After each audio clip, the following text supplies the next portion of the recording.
Beautiful summer weather continues here at Belmont Park, and the great racing continues. Our first graded stake of the meet today, and Uni getting ready as the Sands Point favorite later.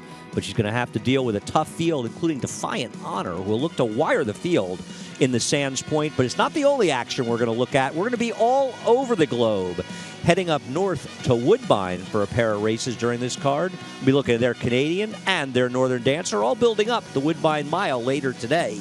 And also Winx, one of the most exciting horses in the world. She ran her streak to 20 straight. The Cleveland Indians may have lost, but Winx kept it going as she did it over in Australia. She is unbeatable. Welcome to Belmont Park Live, brought to you by Claiborne Farms. 100 years of doing the usual, unusually well. It is a beautiful day here at Belmont Park. Terrific weather, warm weather. The turf is firm. We're on the turf for a couple of our races. I think 3 of our races actually on the show. Some terrific racing to look at. And as usual, the same crew. We mix things up a little bit. I'm Andy Serling. I'm joined by Paul LaDuca and Gabby Godette. How are you today? Doing well, doing well. Again, Mother Nature cooperating. I think that has been the key. Even at Saratoga, we had a couple races or a couple days where the races were off the turf. But more turf racing, better racing when it comes here. I think this weekend, in terms of weather, is better than last weekend. Yeah. So let's keep on keeping on. And we've got an amazing card signed up. And I'm really excited to check out some of those Woodbine races as well. While we only have the one stake on the card, it's a terrific field, but we've got stakes performers throughout the card. A top-notch Grade 1 performer in Annals of Time is going to be coming back, and we'll take a look. The track is fast. The turf is firm. We're in the high 70s. A little bit of wind out there, but just a spectacular day. A nice crowd out here at Belmont Park to enjoy what's a terrific card of races. Now, the Naira Betts Late Pick 5 kicks off in the 6th race. This is a claiming race, a mile and a 16th on the inner turf. Then we're going to be going over, we're looking at a mile race on the Widener featuring Return of Annals of Time, an allowance on the dirt at 1 mile, a very contentious race, and then that terrific Sands Point, the 9th race, but also Woodbine interspersed throughout our card. The 8th race, the Canadian, that's coming up in under a half an hour. And then about an hour after that, we'll take a look at their Northern Dancer at 1.5 miles. They are all part of a cross-country Pick 5 that we'll be taking a look at. Now, keep in mind that cross-country Pick 5, it is a 20-cent minimum, and I know Paul's going to take a crack at it.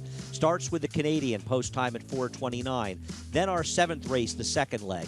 Then the Northern Dancer back to Woodbine. Then we come back here for the Sands Point, and we finish it off at around 6:30 with the Woodbine Mile. That's a Grade 1, and that's a big field. Going to be interesting to take a look at 4 graded stakes there and a $100 sign-up bonus available at Naira Betts. Use promo code LIVE. If you bet 100 within a 14-day period, you will get 100. Head on over to NairaBetts.com and get much more information. Sign up with Naira Betts and get involved with all the great things it has to offer.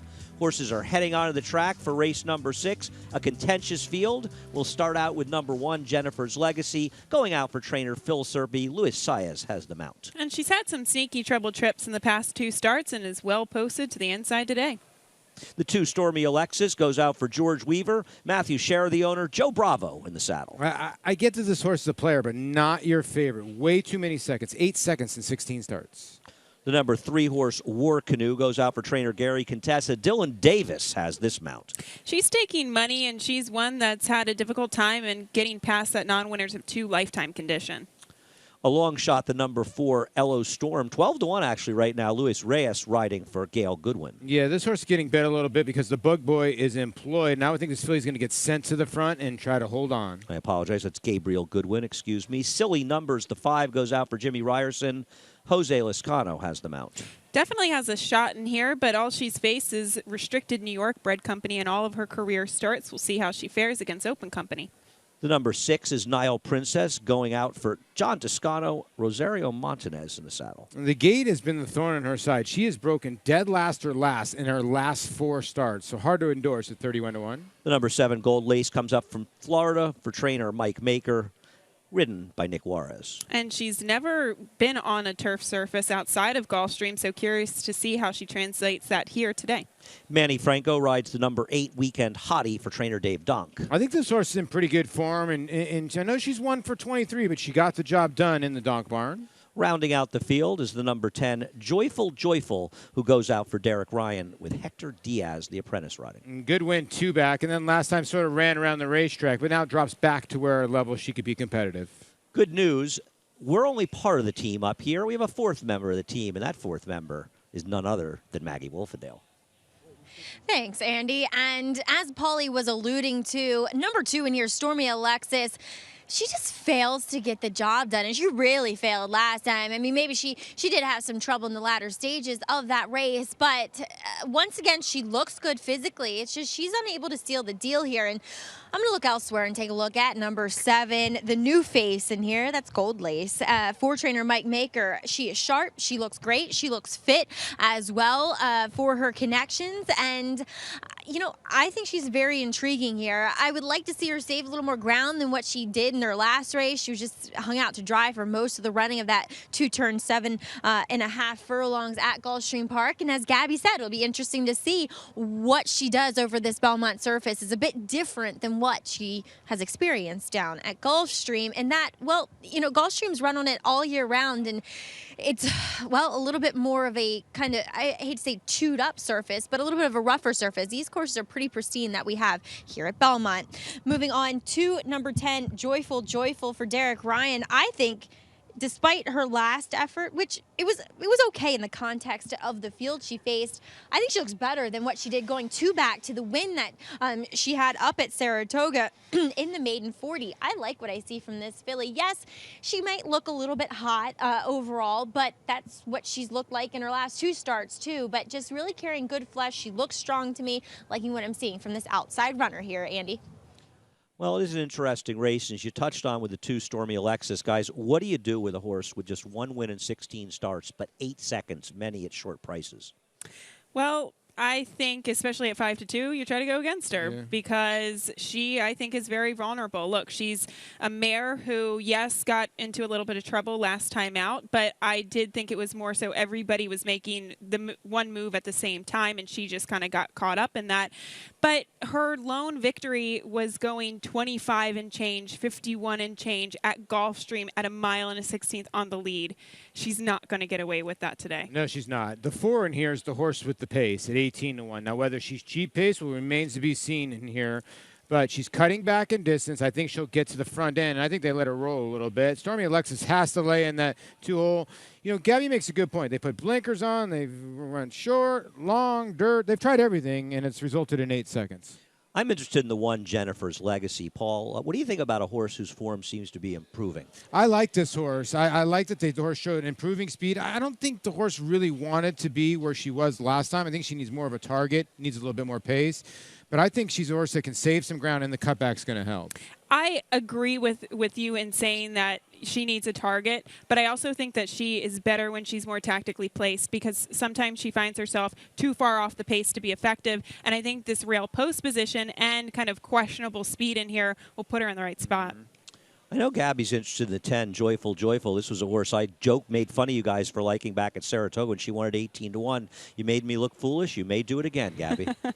Well, we'll see about that, but she's going to have to work out a trip from the outside. She's just a mare that, you know, she only has 10 lifetime starts, and the majority of her races were against maiden special weight company, and she's not a maiden special weight type of horse. So once they finally dropped her in class to the maiden 40, she started to wake up a bit. I just thought she was outclassed last time out, and it's good to see her back in a competitive condition. Yeah, we'll see how things work out for her. And I know that Maggie liked the 7 Gold Lace. And I think Gold Lace is one of these horses, Paul. Her last race, if it's an indication, she's a player. No, she's a definite player. She was wide most of that way. I like the way she stalked. And here's the key. You talk about the lack of pace. She's one that does have a little bit, so she could sit a good trip in here. When you look at Ella Storm and like maybe Jennifer's Legacy, Stormy Alexis is going to go to the 2. The 2 probably is going to sit the trip, but how many times are you going to see in that same movie? And the one thing about Gold Lace, too, I agree with you. She was wide throughout last time out, but she drew post 12 of 12 at 7.5 furlongs at Gulfstream, and there's such a short run into the first turn that you have no other option but to go wide if your horse isn't the fastest or slowest, really. And it felt like the rider, Tyler Gaffleone, sort of had to be aggressive the whole way just because of that post. And she still ran a respectable race. Well, we'll see how she does coming up from Florida. We'll see how all these two horses do as they are loading into the gate for race number 6. And this is just the start of 6 races that we'll be covering on Belmont Park Live. 4 from Belmont Park and 2 stakes from up at Woodbine. Let's head upstairs to the man who is back in the booth today. today after a one-day absence, the one and only Larry Colmus. Hello Storm has moved into the starting gate and just waiting now for Joyful Joyful, who goes in, and they're all in line. A couple of them acting up, and the rider is off of Silly Numbers, and going through the gate here is Nile Princess. Nile Princess taken in hand by Rosario Montanez, and Jose Lescano off of Silly Numbers, so we'll have a bit of a delay here.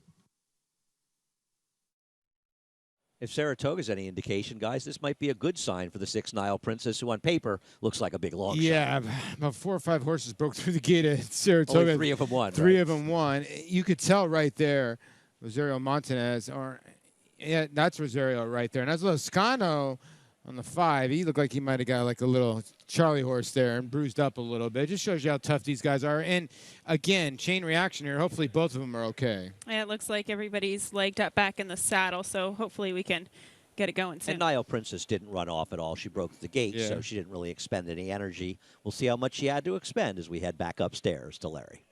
And they're all in line, ready for the start. They're off. Jennifer's Legacy comes out well, but now rushing up on the far outside is Joyful Joyful with Hello Storm to take over as they make their way for the backstretch. It's Hello Storm in front. Joyful Joyful on the outside, running in second by 2.5. Then it's Gold Lace, Jennifer's Legacy on the inside, and 4 lengths back to Weekend Hottie.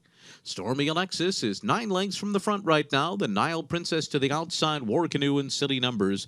25.1 was the first quarter. Up the backstretch they go. Luis Reyes and Hello Storm. A long shot up top here. Leads it by 1.5 lengths to Joyful Joyful. Jennifer's Legacy is 2 lengths off the lead, running in 3rd position.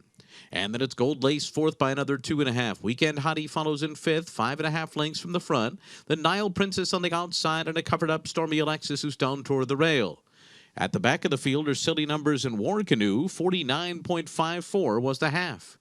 Racing for the far turn, Hello Storm 3/4 of a length to Joyful Joyful. Jennifer's Legacy bottled up 3rd on the inside, 2.5 lengths off the lead. Gold Lace right alongside of her. Jennifer's Legacy needs a way to get through here. Looks like she's got some run, but no place to do it. Weekend Hottie is next, running along in 4th. Silly Numbers comes wide outside of Nile Princess, and they're into the stretch. Hello Storm in front. Taken on the outside by Gold Lace. And now a clear shot for Jennifer's Legacy if she's good enough. Gold Lace takes the lead. Gold Lace moves away by 2. Jennifer's Legacy on the outside. War Canoe is down toward the inside. Farther out is Weekend Hottie. It is Gold Lace. War Canoe coming up the rail. These 2, 1-2 now, and it's going to be Gold Lace. Gold Lace and Nick Juarez beat War Canoe as Weekend Hottie edges out Jennifer's Legacy for 3rd in a final time of 1 minute 44.35 seconds. Nick Juarez moved his tack to New York for the first time. He's got 2 winners in the card, and you can't give a better ride than he gave the Gold Lace. Yeah, congratulations to Jordan Wyckoff. We talked to him and his father multiple times at Saratoga, and at 9-2, Nicky got this horse clear. Much the best here. 3 got out late here in War Canoe and ran on nicely, but no doubt about the winner. Absolutely, and obviously we did see kind of the 4:10 go up there and set those early fractions, but I did think that 2 horses in particular, the 7 being one of them, and also the 1 Jennifer's Legacy, they were perfectly positioned. Yeah. Just the 7 was Gold Lace was much better today. Yeah, Jennifer's Legacy sort of let the other ones go, but she had her chance and didn't re-rally. This horse was just best. Yeah, when you looked at Jennifer's Legacy, when she got out, she just started grinding again. She just had no punch at all. She actually got out finished by the 8 Weekend Hottie in the end of this. It's actually interesting. The last 2 winners we've seen on this Belmont card, there was a first-time star that won race 5, and then this horse, Gold Lace, were both reined off the turf closing weekend at Saratoga. That's crazy. That is. And another horse that we've been seeing a lot of these horses from Gulfstream Park struggle, but this one off a little bit of a layoff winning. She looked like she relished the turf here today, so she was just striding out really nicely. And it's good to see Nick Juarez, get off to a good start, because this is a jockey who has been riding in the Mid-Atlantic, even Florida during the winters, and now he's kind of stepping into deeper waters, and he's doing well. No question about it. And Mike Maker, another terrific trainer, and a horse that is on the improve for these connections. Well, as we said, a lot more racing to come today, and a lot more great racing to be coming at Belmont Park throughout the Fall Championship meeting. Key Nice and Destin getting ready for the Jockey Club Gold Cup in just a couple of weeks. We'll be back.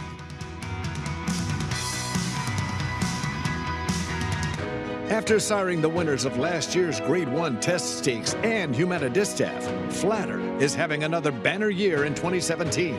Recent stars include graded stakes winners Flatline and Favorable Outcome, plus multiple graded stakes winner West Coast, who defeated this year's Kentucky Derby, Preakness, Belmont, and Haskell winners in the Grade 1 Travers. Flatter, the successful son of AP Indy, standing at Claiborne Farm. Make NYRA Bets your home for online horse racing and betting. Start earning your sign-up bonus right now. With NYRA Bets, you can use our state-of-the-art website to bet on live horse racing at over 200 tracks around the world. Bet anywhere, anytime, using your computer or mobile device. Earn valuable reward points on bets. Build your bankroll with our exclusive promotions and earn cash rebates. Sign up now at NYRABets.com and start earning your sign-up bonus now. NYRA Bets, racing's best play.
We are back at Belmont Park Live as the afternoon is just getting started. A nice view of the backstretch here at Belmont, and it's nice to see our sixth winner, Gold Lace, coming into the winner's circle for her Happy Connections. Jockey Nick Juarez getting the job done here. 2 wins today. It's nice to come to New York and get a couple of wins on a Saturday. Huh? It really is. Filly by Shackelford out of the More Than Ready mare. Nothing like gold. Gold Lace will get the job done. $11. Now 2 for 7 lifetime. Nice to see her improving, and it's nice to see Nick Juarez. Maggie, how's Nick Juarez enjoying Belmont Park? Well, if I were him, I'd be enjoying it. 2 wins here on the card, and you get the win here, Nick, with Gold Lace, and you had her sitting perfectly just outside the pace. She fired when you asked her. Yeah, I mean, it was just a perfect trip. I couldn't ask for a better way to start off here at NYRA. You know, representation with Ron Anderson. I mean, it just couldn't ask for a better start. So I was very thankful and humbled and, you know, ready to make the next step here. And Nick, you're also very gracious to your horses. I noticed in both your win pictures today, you give them a kiss on the neck each time you get down. Always. When I'm entering the winner's circle, got to thank God because, you know, that's why I'm here and getting me home safe. And I always kiss the horse because, you know, they try their hardest and, you know, you got to be grateful for them. And a horse that puts you on the mat, Valid. You owe a lot to him, and you certainly showed that. Absolutely, yeah. Valid, you know, he really kick-started my career after I lost the bug, and had the opportunity to get him and retire him a few weeks ago. So I have him back home in Maryland, and, you know, he's just living the life on the farm until we find him, you know, something like a job to do or whatever he wants to do just to make him happy. Nick, you're making it a trifecta here of Maryland people, so congratulations. Thank you very much. I appreciate it, guys. All right, Gabby, and back to another Marylander, but Andy, you'll do for now. A lot of Marylanders here. I'm feeling ganged up on. Paul and I are going to hold things down for New York. And crab cakes? I tell you, we're taking over the world. I'd be very happy to have some crab cakes right now. Can we go get some?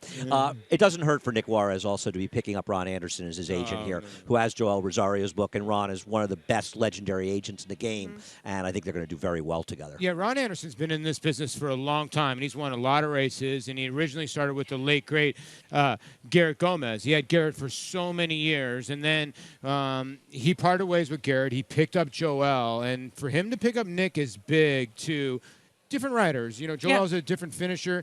Nicky is a very good rider. He doesn't have to put on a lot of weight. He reminds me of a very young Victor Espinoza. Absolutely. We'll see where his career takes him, but always a good thing to be represented by Ron Anderson, who is just immensely respected in this industry. I'll tell you another guy whose career is on the upswing.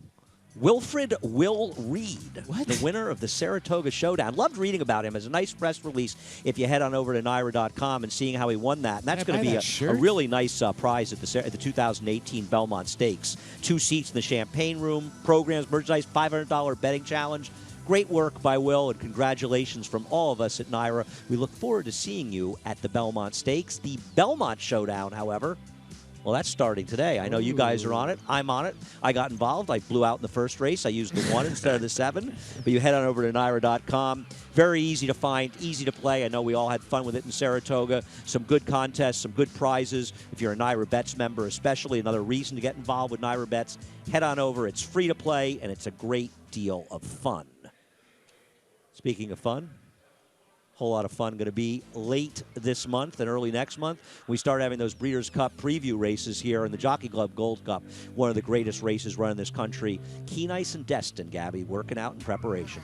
Of course, these two Todd Pletcher trainees going in, and it's funny to see them working together because they're such different horses. Destin is more of a forwardly placed runner, and Keen Ice, well, he comes from the clouds. But, you know, Keen Ice, he's just a horse that needs a lot to go his way, but he really shows up every time. It's just distance. He needs distance, and he's going to get that in the Jockey Club Gold Cup. Yeah, I mean, this is a good work for both of them. It's interesting that you're right. The Keen Ice is the horse that's on the inside, and Destin is on the outside. You would think it'd be the other way around, but Keen Ice got a lot of class. He's beaten a couple good horses, and he always brings lunch pail horse. He brings his A game. We saw him run a terrific race, a mile and a quarter in the Suburban here back in the summer, and Todd Pletcher's done a great job. Looking forward to seeing Paul LaDuca's ticket, the Cross Continent. Pick 5, play it through NYRA Bets, and you get a 10% winner's bonus. It's Woodbine and Belmont. The details are at NYRABets.com. It is the 8th race at Woodbine. Coming up in just 8 minutes, it kicks off. Then our 7th, then the 10th at Woodbine, then our 9th, and then the 10th, the 12th, the big one, the Woodbine Mile. 4 stakes, Paul, 20-cent minimum. How are you playing it? Yeah, it gets confusing now. You're going to go the 8th race at Woodbine, back to the 7th race. So pay attention to the races here. Kadura is currently a heavy favorite right now at 1-2. Okay, I'm going to try to beat, because this could be Kadura at 1-2. This could be Annals of Time at about, let's see, 3-5. And then if you look back, Hawkbill is 3-5 on the morning line. So tread lightly and play like John Wayne. Repeat, fire away. I tried to beat Kadura with 2 local horses, Andy. Going to be tough. Yeah, it's an interesting sequence. I put a little ticket in myself, put an $82 into it, made some multiple tickets. A beautiful day at Woodbine. If you've never been to Woodbine, head on up to Toronto and get to Woodbine right after you come to Belmont Park. Belmont Live, a lot still to come. Stay with us. They're off. Los Alamitos Racecourse congratulates all of the connections of Los Alamitos Derby winner West Coast for his sensational victory in the Grade 1 Travers Stakes at Saratoga. Since our first meet in 2014, many of the top stars in thoroughbred racing have raced at Los Alamitos. Who will be next? Join us for the Los Alamitos Fall Thoroughbred Meet. Opening day is Thursday, September 7th.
Welcome back to Belmont Park Live. Nice to see some of the younger people enjoying the action here at Belmont. A little Star Wars, a little Belmont Park. Well, race number 7 features the return of the Grade 1 Hollywood Derby winner, the number 3 Annals of Time, a very, very talented runner, and we'll see if this one can be ready to get things done off the layoff. The Paddock Report is brought to you by Shadwell, building speed for the future. Maggie, how is Annals of Time looking for his return race? Andy, really, I can't fault him whatsoever. Now, he is a horse that does have a lot of stops and starts in his career, and now he's making his 4-year-old debut, and this is only the 5th start of his career. He can run. Obviously, he's shown that. As you said, he's a Hollywood Derby winner. And he looks good here. I mean, he's showing me the right kind of energy you want to see. He's a horse that is fit, but yet still looks very healthy and is carrying great muscle mass. So I have a positive feeling about Annals of Time in here, as he will go from post number 3, and especially going the mile. I really like the mile distance for him as well, but he's going to be a short price in here. There are some other horses. I'm sure you guys have some other thoughts as far as what may bring down Annals of Time. It'll be interesting. I mean, if Annals of Time runs his race, he's very unlikely to lose this race. But coming off layoffs, there are always real question marks. We don't have to worry about that right now, though. Okay. We got to worry a little bit about Woodbine, because that cross-continental pick 5 is kicking off in just a few minutes. Kadura in the 1 1/8 Canadian. Is she really beatable? Ooh, that's a good question. You know, she was so good against Lady Eli. She got to carve out the fraction she wanted. Now, Lady Eli Antono broke to the gate that day, but she was tough down the lane. Lady Eli never looked like the loser, but again, there's no Lady Eli lining up this year in the Canadian. Exactly, and it was interesting to see her actually make the lead in the Diana. Obviously, coming out of the gate, she kind of just inherited it because Dickinson and Paco Lopez, they made a conscious decision to take her off of the pace. So I thought this was as game as it comes, and even before that race in the New York, she was compromised from the dynamics that Hawksmoor just went so slowly on the front end. So I don't know where she's going to be positioned in this race, but she's tactical and she's good. Right. She'd probably be 2nd or 3rd early, and it doesn't seem like she's had trouble winning from off the pace. Now, if you're trying to beat her, the 3 Starship Jubilee, I tell you, if nothing else, she may be the best claim of 2017. Wow, you're right there. $16,000 claim, and she has won 5 straight, or at least she won 5 straight turf races. Both of those, 2 of them grade 2s. And then she ran an okay race in the Sky Classic. Versus the boys. Versus the boys. The thing is, she gets the lead in here. I think she has to get the lead in here. And Eureka Roda Silva has got a ton of Queen's plates. For a lot of you people out there who don't know that, that's their Kentucky Derby.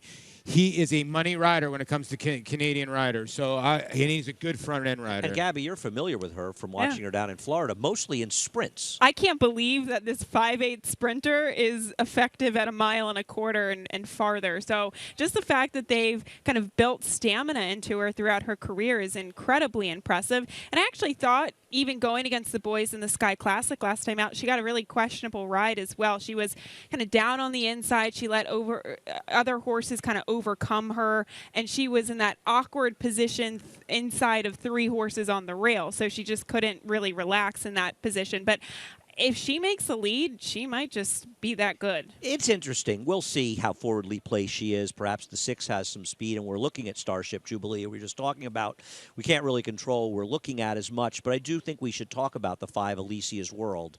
If she wasn't trained by Chad Brown, Paul, would we be considering her a real contender here? Well, I think you have to consider her contender. You're right, because she's trained by Chad Brown. Her last win was 80 cents on the dollar.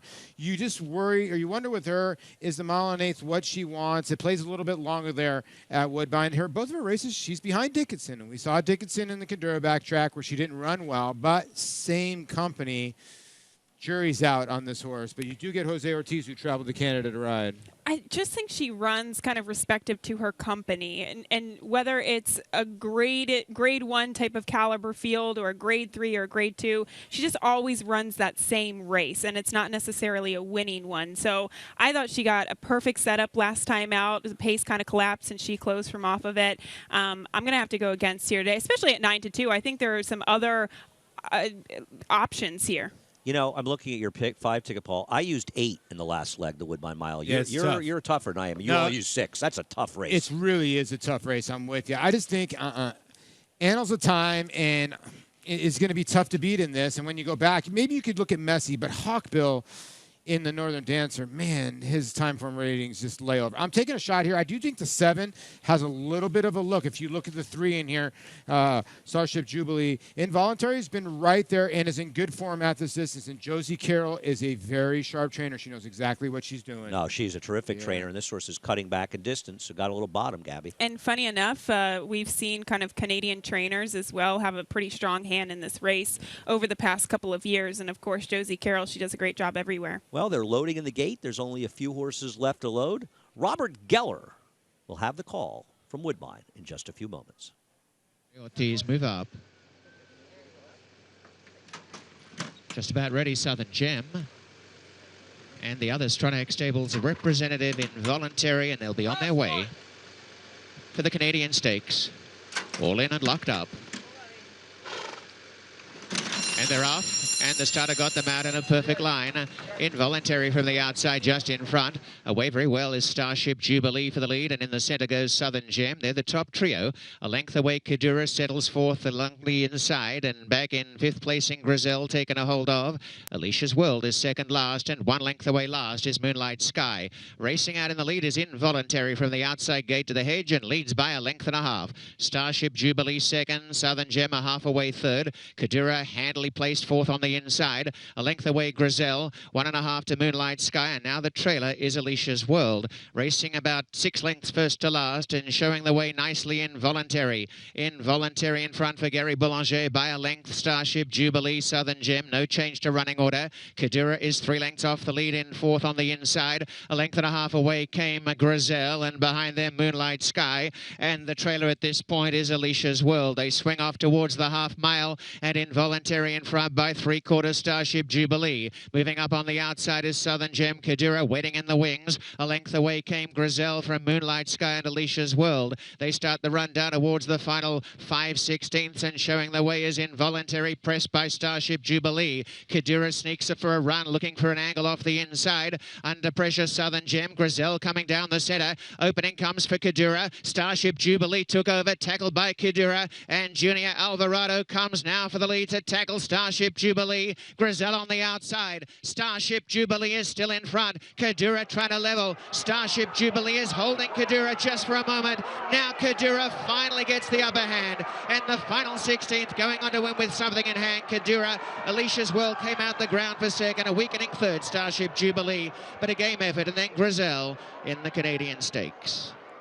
You want to give a little love to the exclaimer Starship Jubilee, but Kadura, perfect ride from Junior Alvarado. Too much class for these. Yeah, too much cash. Great call by Robert Geller saying that Starship Jubilee is giving it her all. And you called it, Gabby. She's got a lot of heart, just a class 1 over here. She is. Look, the 3 Starship Jubilee is absolutely laying it all down, coming down the stretch. And Kadura, she was just loaded at the quarter pole. And as we kind of mentioned, too, with the 5 Alicia's World, she ran the same race that she always does, no matter what company she faces. But you know what I like? You can't give a better ride to her than Jose Ortiz gave. He knew he was riding a horse that wasn't likely to win. Yeah. He gave her every chance to get it done. Gets a nice second, right? And what's the purse right now? It's a nice little purse of $250,000. They're going to get a nice little share of that. No, absolutely. And Kadura's just too good for these. These are a nice bunch of horses. Yeah. I'll tell you something. This might arguably be the best race that the runner-up Alicia's World's run, though I think you could say, though, because Starship Jubilee was put in that position of almost trying to win in the front end, she might have run the second best race. Is that fair?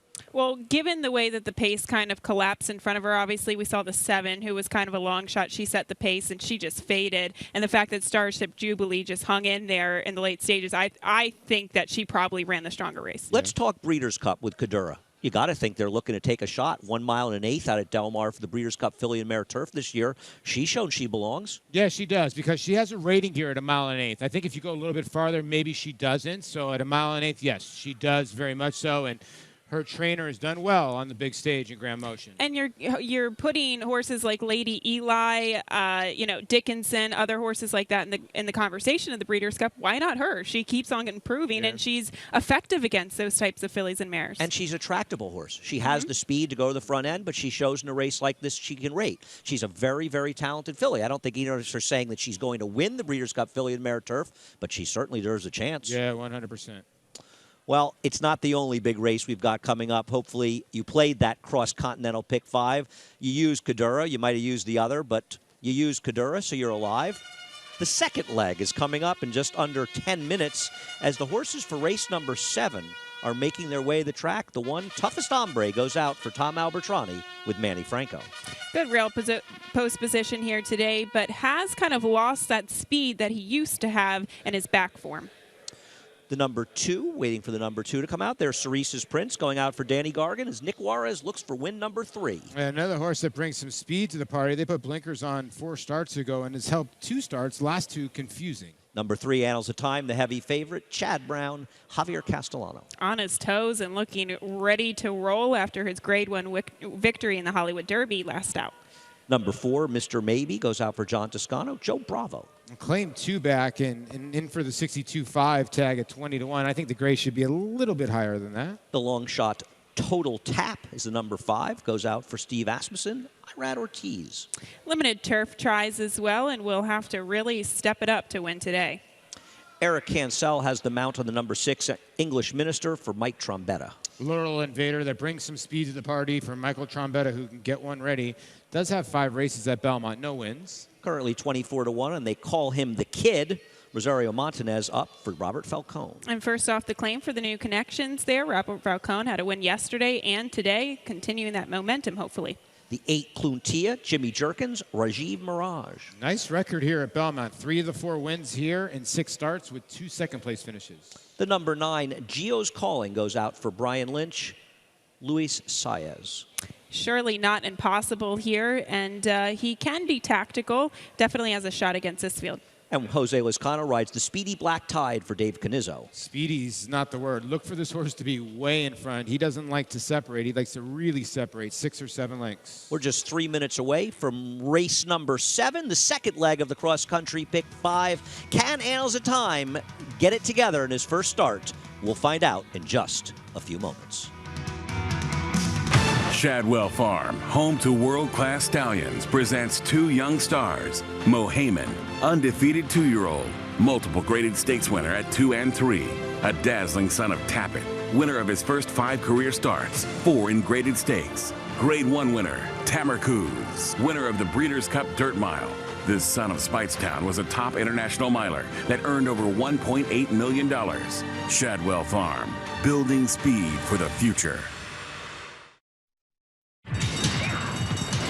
Change the way you watch racing forever with the new Naira Now app. Live racing in English or Spanish from a variety of camera angles, race replays, talking horses, race analysis, and a multitude of on-demand content, all in high definition. Naira Now is available on many platforms, including iOS, Android, Roku, Chromecast, and more coming soon. Download Naira Now today, free in the App Store, and start watching the best racing like never before.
The action is fast and furious at Belmont Park Live, and we're getting ready to go to the gate for the 7th race at Belmont. We wanted to point out to people there is an inquiry, the rider, the 4th horse, Grizzle, claiming against the 2nd-place finisher, Alicia's World. We will keep you abreast on that race, but we got to head back to Belmont Park as they're getting ready to go to the gate for a race that may be an allowance, but it feels like it has real stakes implications. We're looking at the 7, but Annals of Time, the number 3, this is a very good horse. Very good horse. The son of Temple City. I have a distant view mare, Lemon Haze. Probably the most impressive race that I saw at Del Mar, at least in 2016. This horse exploded in between horses and showed some kind of kick late. And I don't see why not this horse can do it again. Of course. So with the horse that you're talking about, prior to that only had 3 career starts to show that professionalism of just kind of bobbing and weaving in between horses and winning. You know, he looks like he's definitely the horse to beat. And to be honest, he gets the pace in front of him that should be suggestive to his running style. Can Black Tide wire this field, a 10 horse? The only way he gets beat. You think so? The only way that Annals of Time gets beat. I agree. He has one strategy, the 10 Black Tide, and that's to go and open up on the field by about 9 or 10 lengths. Right, and he gets stuck behind horse to 3 somehow. It's hard for a horse like Annals of Time when it completely changes the makeup of the race, and that could just hurt a horse like Annals of Time. And listen, Annals of Time, they want to win this race, but they're going to have bigger fish to fry. This is a Grade 1 winner in here. They're not going to kill him to win this race. I'm sure they want to see him come back well. I took a small shot with Gio's calling. Larry Colmus will have the call for a very exciting Race 7. And just one left to load here. Front-running Black Tide coming up to the outside stall will complete the line as Annals of Time is 3-5 and now just went up to 4-5 on the board. And they're all in line. We're ready for a start. They're off. Black Tide missed the break a little bit there, so it will be Total Tap to take the early lead. Black Tide on the outside is going to go up now and take over, but he did not have a very good start. Now he's going to be about 2 lengths in front. Cluntia follows in 3rd position early on. Then Gio's calling Cerese's Prince, and they call him the Kid right behind them. Break of another 3, and Annals of Time is surrounded by Toughest Hombre and English Minister to the outside, and way back is Mr. Maybe trailing the field. 23.14 was the first quarter for Black Tide, who leads the way up the backstretch by 2.5. Cluntia in hot pursuit running in 2nd. Gio's calling is 3rd. They call him the Kid is 4th. Total Tap 5th on the inside. Oh, just steadied hard to Total Tap. Then Cerese's Prince in 6 from the front. English Minister, Annals of Time, and on the inside it's Toughest Hombre. So Annals of Time is last here with about 9 lengths to make up after a 46.16 half mile. Actually, he's not last because Mr. Maybe's far behind. Around the far turn, Black Tide the leader. On top by 2, Cluntia tracks in 2nd by another 2. Gio's calling his 3rd. They call him the Kid 4th. Cerese's Prince 5th. Nothing yet from Annals of Time. Still 8 lengths to make up and Black Tide to catch. And they're into the stretch, 3/4, 109.54. Black Tide drifting out to the center of the turf course here, trying to hold on to this lead. Cluntia to the inside is next. Annals of Time is coming with his run now. He's going to switch to the outside. Black Tide is drifting in. Annals of Time attacks outside. Cluntia is down toward the inside. Annals of Time runs down Black Tide late. Cluntia was 3rd. English Minister was 4th. And it goes to Annals of Time and Javier Castellano. I think I'm not the only one up here that never thought Annals of Time was going to win this race. No, not at all. I mean, to me, this is like a video game. Like, I was on Annals of Time because I didn't go to the outside. I went to the inside. Racer. Yeah, Gallop Racer. Castellano, I think when he got into him, didn't think he had a chance here at all. And then they ducked to the inside. The horse took off. You know what I think? Javier Castellano rode this horse when he won the Hollywood Derby. He had kind of a similar ride in that he took him inside of horses and probably got those competitive juices flowing. Maybe that's just how this horse likes to be run. He doesn't like to kind of be uninvolved with the rest of the field. So I actually give a lot of credit to Javier in getting him inside of horses down the stretch. Pretty nimble, too, how he was able to go from the outside to the inside, negotiate around horses. Could Black Tide, though, have won this race if he hadn't ducked out so badly at the top of the stretch? Yeah, I don't know. Watch, you see the 10. So you're saying here, we have the ISO on the winner. See the 10 on the far left of your screen. Now watch the 10 come back in right here. And the 8 is actually going to steady here late. I don't know. Maybe Black Tide does win this. You know what? If Jose Lezcano doesn't come all the way in, he might have been able to put Javier Castellano in a little bit of a pickle there. And this was a pretty modest pace, all things considered, especially the horse like Black Tide. And Annals at Times the only one, Gabby, that closed any ground in this race. Well, you know, with Black Tide, going back to him as well, he's a horse that usually opens up on the field by about 9 lengths. Do you think if he did that today, he could have won? Well, he would have had to go 45 and change. So I don't know. I'm watching this race, and it makes me say to myself, what could have happened that Annals of Time wouldn't have won? Now, they're saying there's an inquiry. I'm assuming it's involving Black Tide being all over the track, right? It's a 10 and the 8. What ends up happening is you can go to the pan shot. You'll see the 10 go all the way out on the lugout. And when he comes back in, he bothers the 8 late. The key here is, though, he bothered the 8 late, but it did not cost the 8th position. I think they leave it up here. And right here, watch real quick here. Watch the 10 come in, steadies the 8 a little bit. The 3 goes by. Now watch the 8 get steadied and stop riding the rider, but the 8 does not get past, about right here. If the 8 might get past here, I think they take a look at it. They don't. If the 8 blew third, maybe they look at it more. He was just, obviously the stewards want to take a cautionary approach here because Black Tide, he really was all over the racetrack, and then he just comes in and he does shut off the path of the 8 horse a little bit and has to check out of there a bit. How much of the racetrack is a horse allowed to own, Paul? If you're clear, as much as you can. This is but great. He wasn't clear. Yeah, right? I mean, he's literally in the 8th path, and then he comes all the way down. But listen, Jose Lozano's trying to win this race. Want to make it clear to people at home, the inquiry does not involve the winner, Annals of Time. The inquiry involves the 2nd and 3rd place finishers. We've still got an inquiry going on at Woodbine, I think. We've got an inquiry going on at Belmont Park. It's official at Woodbine. It's official at Woodbine?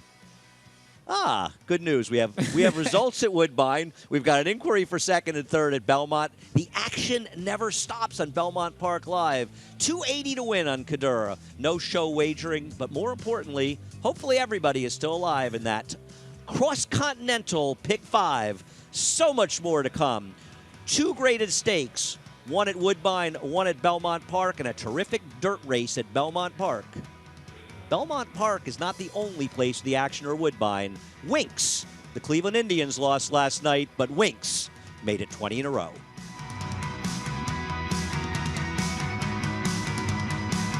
Undefeated in sprint competition, Eclipse champion Run Happy captured 3 Grade 1 victories and set blistering speed records at both Keeneland and Saratoga. In the Breeders' Cup Sprint, he dominated the world's fastest runners, going 6 furlongs in a record-breaking 108 and change. The only horse nominated for 3 Eclipse Awards, Run Happy was crowned champion male sprinter, all the while racing 100% drug-free. Champion, millionaire, record breaker, Run Happy, standing at Claiborne Farm.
We come back to Belmont Park Live, and thanks for staying with us. The inquiry has now been taken down. It stands 3:10.8 will be the official 3:10.86, I should say, for race number 7. But Annals of Time, he's been away quite a while, but when he hits the racetrack, he really shows up and runs well. You can see that photo. For 4th, Maggie Wolfendale is in the paddock with Winning Connections.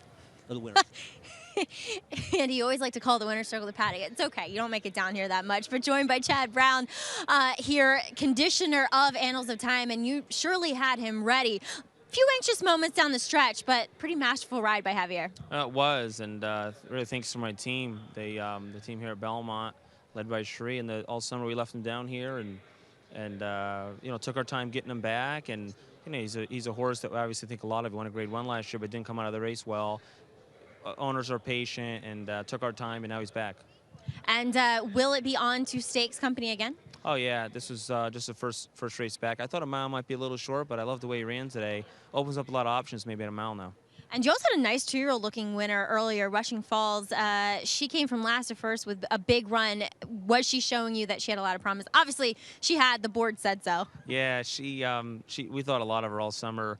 It's a bit unlucky. We tried to run her about the last 2 weeks at Saratoga, and she was in closing day, and it got rained off. And it's been frustrating to get her in. What a relief to finally get her in a race and see her run the way she breezed in the morning.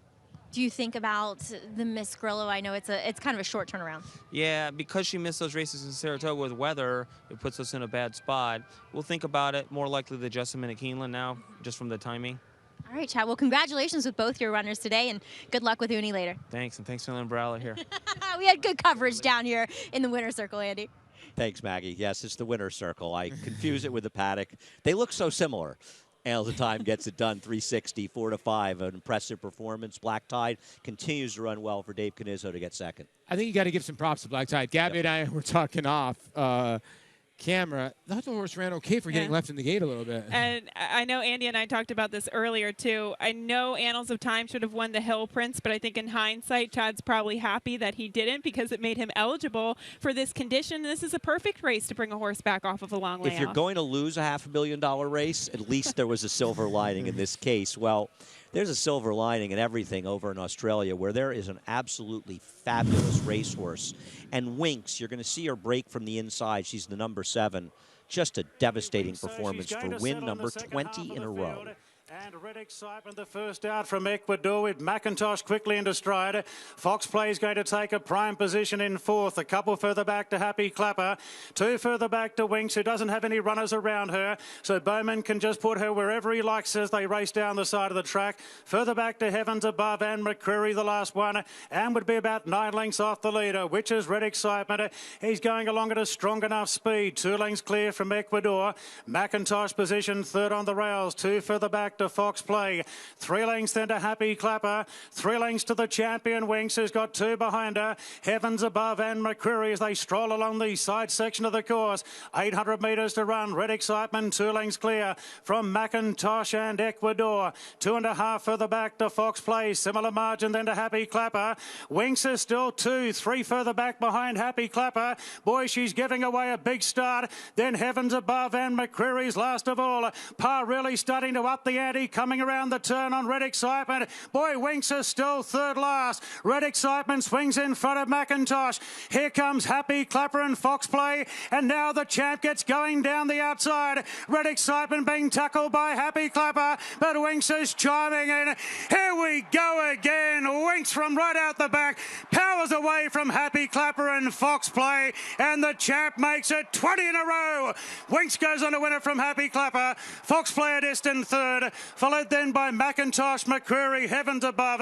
Ecuador and Red Excitement was the last Pretty one to amazing. finish. Winks is a horse that just always fires. Yeah, we talk about a horse called here in North America, Zenyatta, what her winning streak was. And a lot of people try to knock it, say she didn't run against a lot. I'm with Gabby a little bit when it comes to Winks, too.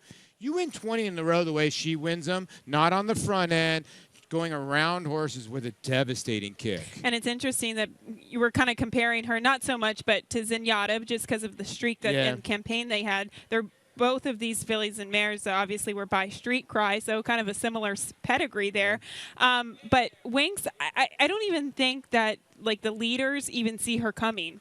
It's incredible, her turn of foot. I just think it's really cool that horses like this get people all over the world engaged in racing all over the world. They do. They bring countries together. I mean, I'm telling you, it's so giant in Australia, and this thing is a wonder horse. Congratulations to the connection. And nowhere is she more popular than Twitter, as we had to watch trending and take a look at some tweets. Well, Sophie stayed up pretty late last night. She's excited. She had her little "Go Winks" sign, and I wish I had one of those little That is signs. such a great picture. That's adorable. And it's great. It really is. It's great to see the kids excited about Yes. horses and getting excited about these races. And as you mentioned, another Street Cry goes one better than the other Street Cries. Zenyatta winning her 20th straight race. And she wears some unusual headgear. And as usual, Maggie Wolfendale all over that headgear. Can you put that on, Maggie? Well, I was going to have Liza, our trusty assistant here with the umbrella, put it on and demonstrate, but I didn't want to embarrass her too much here. But these are the earmuffs or the hood that Winx wears. And as you can see on the inside in the ears, it is covered with some felt or some flannel, and that's to really muffle out the sound so that Winx doesn't hear the clambering and the opening and shutting of the starting stalls. That's what happened 2 starts back in her first start off the layoff in the Warwick Stakes when she missed the break by about 5 lengths. Didn't matter that devastating turn of foot that you guys were talking about. Well, it got her to the winner's circle for her 18th win in a row, but she's worn them in her training in the morning, in the paddock, until she goes in the stalls prior to her last 2 efforts. But boy, they certainly do seem to do the trick. The only thing I can say is that it almost turns her off even more. You can see that her jockey Hugh Bowman kind of hunting and niggling at her in this George Main Stakes win because she was a little bit far out of it. But she's so professional, and as Hugh Bowman said, her jockey, that she's just so intelligent, guys. She knows when it's game time and she knows when to turn it on. So they're just a little help to get her focused in the starting stalls and not get too anxious. And he said it's the only time he's ever nervous on her. And furthermore, to boot, well, her dam, Vegas Showgirl, gave birth to a half-sister the night after Winx won her 20th start, guys. Or 20th win in a row, I should say. Well, that seems pretty prescient going forward. I think we're already looking forward to start number 21, perhaps. And not to mention, she obviously ran on the 16th. Her birthday was on the 14th. All right. A lot of good stuff. We've already seen stakes horses in Canada, stakes horses here. We've got more action to come. Can Spieth ace the allowance as race number 8 is waiting in the wings? Make NyraBets your home for online horse racing and betting. Start earning your sign-up bonus right now. With NyraBets, you can use our state-of-the-art website to bet on live horse racing at over 200 tracks around the world. Bet anywhere, anytime, using your computer or mobile device. Earn valuable reward points on bets. Build your bankroll with our exclusive promotions and earn cash rebates. Sign up now at NyraBets.com and start earning your sign-up bonus now. NyraBets, racing's best play. This 3-time graded stakes winning millionaire defeated 20 Grade 1 winners. In the Dixie Stakes, he defeated Canadian champion and horse of the year Up With the Birds and set a new course record at Saratoga. Runner-up in the Grade 1 Manhattan and Shadwell Turf Mile, Ironicus ran 7 triple-digit buyers, including this score in the Fort Marcy Stakes. Half to 4 graded stakes winners, Ironicus has the speed, class, and bloodlines to become the next great sire by distorted humor. Ironicus at Claiborne Farm.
Hi, I'm Brian Lynch, and you're watching Belmont Park Live.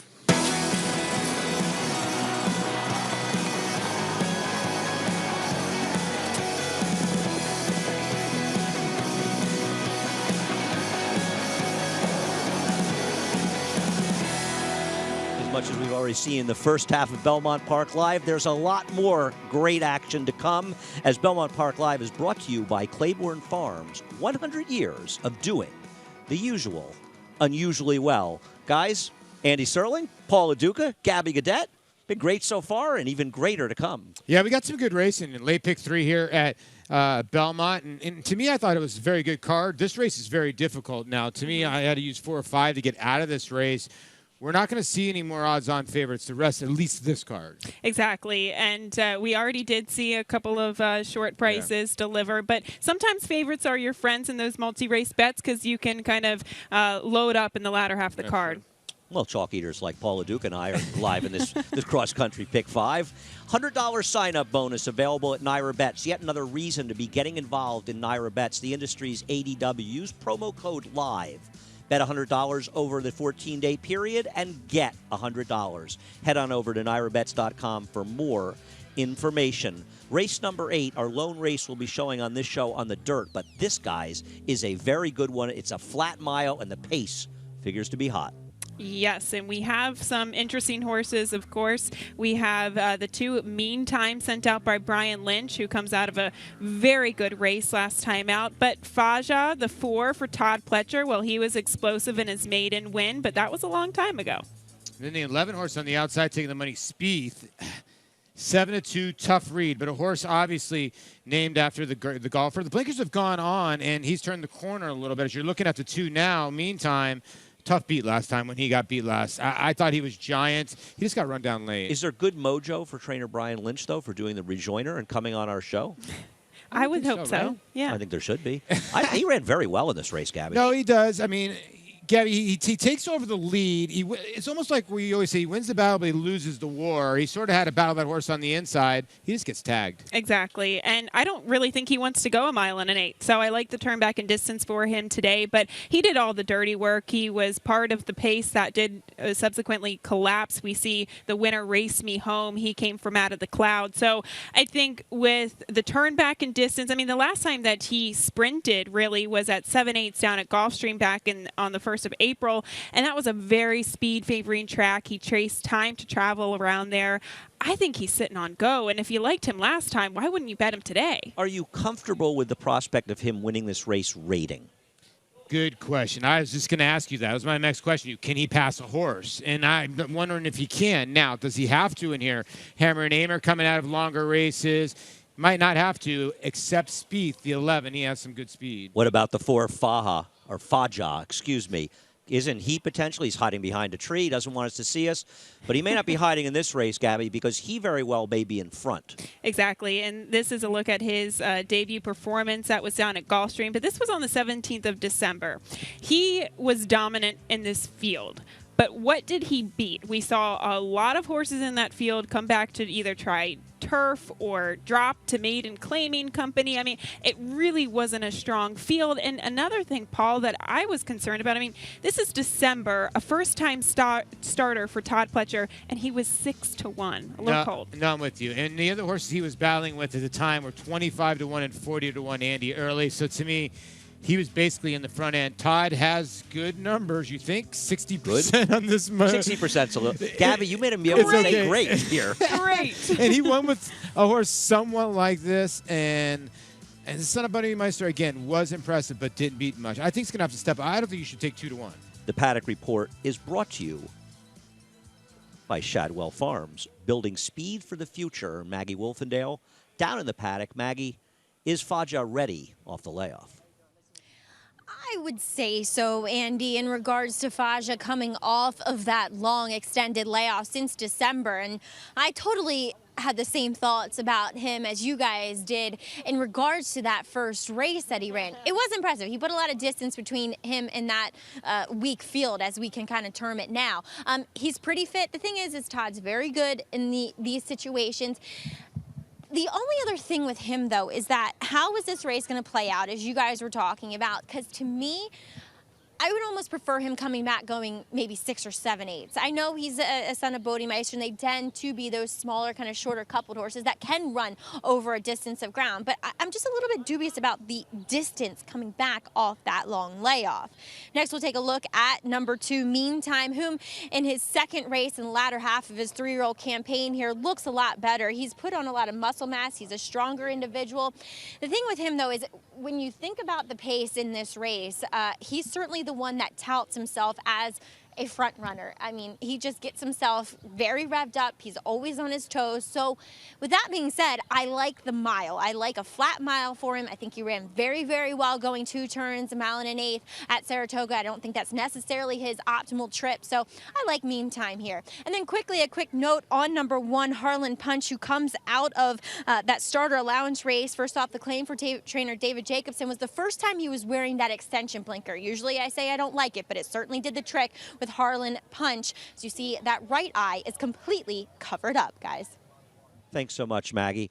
We'll take a little break from the horse action to let real life intervene for a second. It's obviously been a tough couple of weeks down south with both Hurricane Harvey and Irma hitting, and you can see the pictures. You've seen the pictures before, and they leave quite an impression. I think they leave an impression on everybody, and it's really the time that you want to make a difference. And if you want to make a difference, this is an excellent time to donate, give something to the Red Cross. As you can see, it's people and animals alike, tough times down south. No, it really is tough times, and you know we're giving it up for the first responders. Just donate 90999, and you can just act like a first responder with your $10 donation. And this is always the time to really step in as the rebuilding process is beginning now.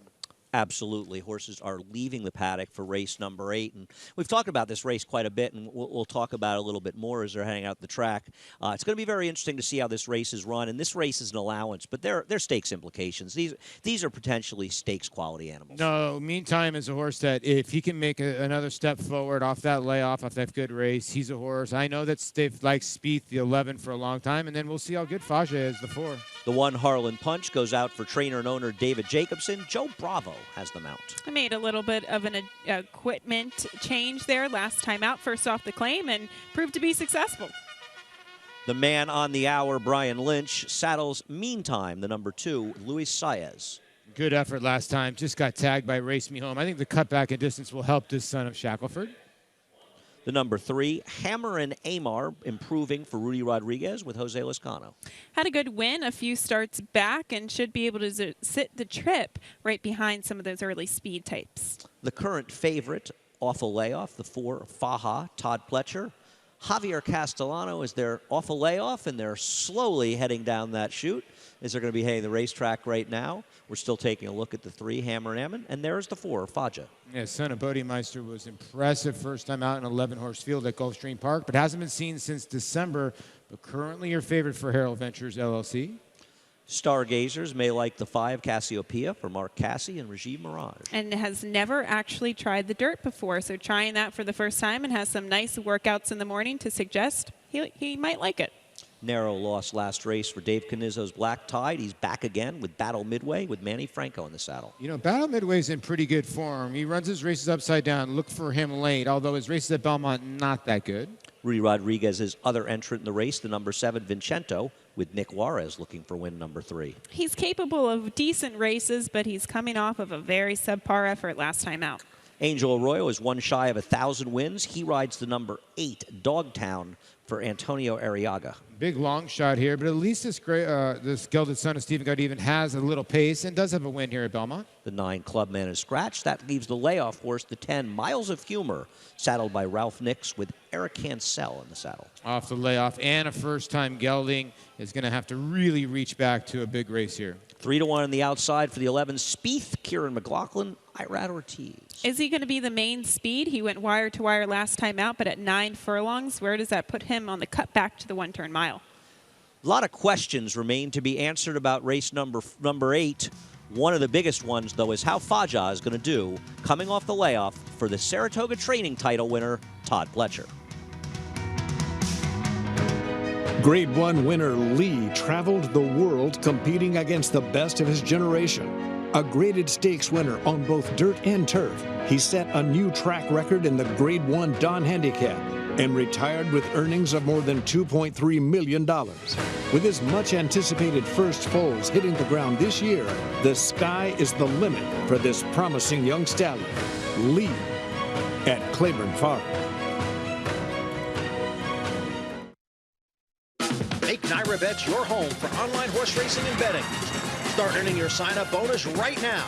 With Naira Bets, you can use our state-of-the-art website to bet on live horse racing at over 200 tracks around the world. Bet anywhere, anytime, using your computer or mobile device. Earn valuable reward points on bets. Build your bankroll with our exclusive promotions and earn cash rebates. Sign up now at NairaBets.com and start earning your sign-up bonus now. Naira Bets, racing's best play.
Welcome back to Belmont Park Live, race number 8, just a few minutes away.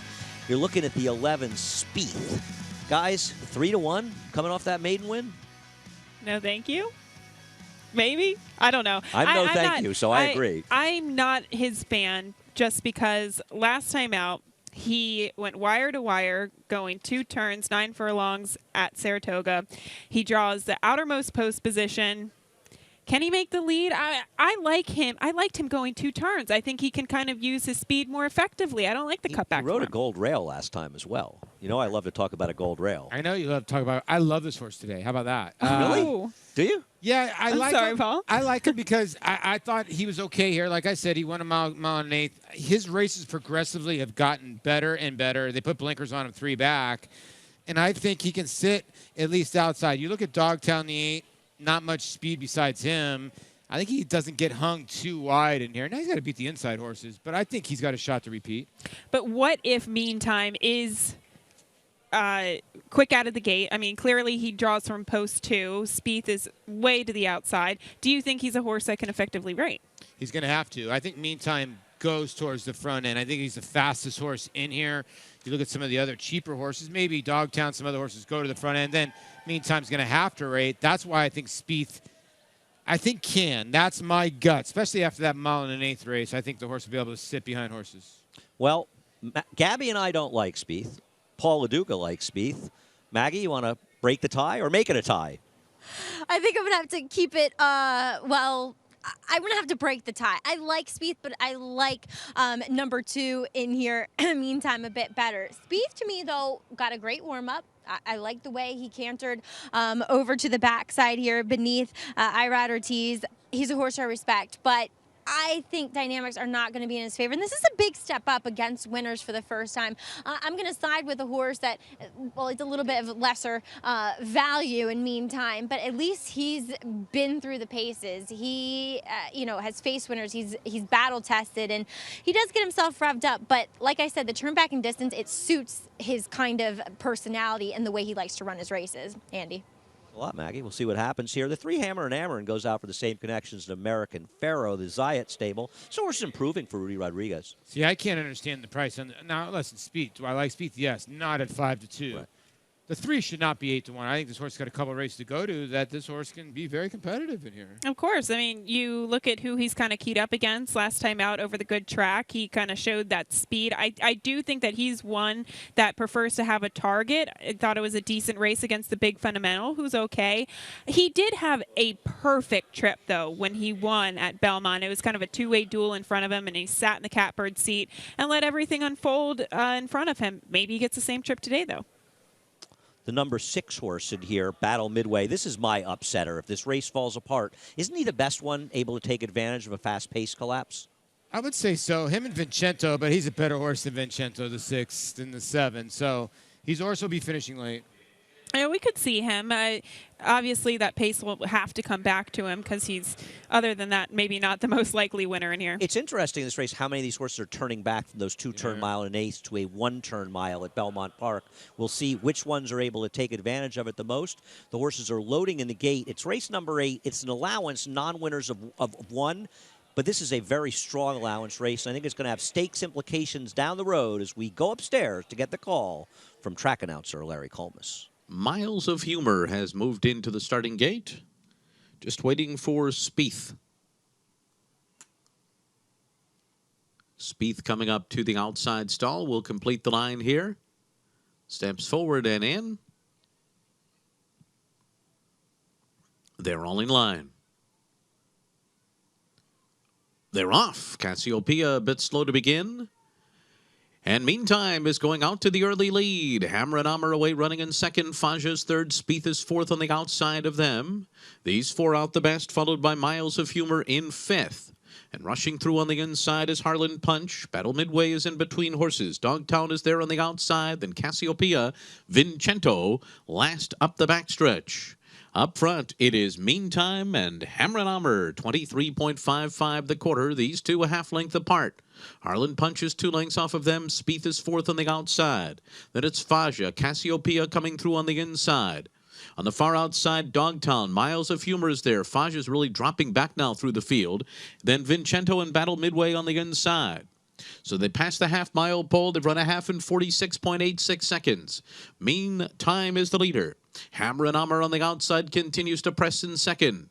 Spieth is on the outside of Harlan Punch. Their heads apart, third and fourth by another 2.5. Cassiopeia follows in fifth. Then it's Dogtown to the outside in sixth. Battle Midway gets going from seventh. Meantime's the one to catch as they come toward the top of the stretch here. On the outside, Hammer and Amr is second, and looking for some running room is Harlan Punch, bottled up and now swings to the outside. Spieth is down the center of the track. Hammer and Amr the leader, but here comes Harlan Punch on the outside. Running up alongside, and the two of them are head and head at the 16th pole, and Harlan Punch to the front. And he's powering away from Hammer and Amr and Spieth. Meantime is next, and Battle Midway, Harlan Punch and Joe Bravo do it. It was Hammer and Amr second, and then came Spieth, and Battle Midway finished fourth. You could see on the backstretch that Joe Bravo had 2 handfuls of horse with Harlan Punch. He tried to go inside as they were turning for home. He went outside and got it done quite easily. This is a perfect trip for a horse like this. I mean, the pace kind of came back to him a little bit, but he was loaded at the quarter pole. Look, David Jacobson, he claimed this horse. He made some little adjustments to his blinkers. This was a horse who did not have the will to win for so long, and now he's just suddenly turned it around. He's the voodoo song of the Belmont meeting. His second win after just 1 week. 2 weeks, 5 days of racing, 5 2 days wins. racing, 2 wins. Amazing. And he won easily. The 3 in here, Hammer and Amr, man, broke so sharply. And I'm wondering if Jose Lozcano just could not control him. He always had Meantime anytime he wanted to.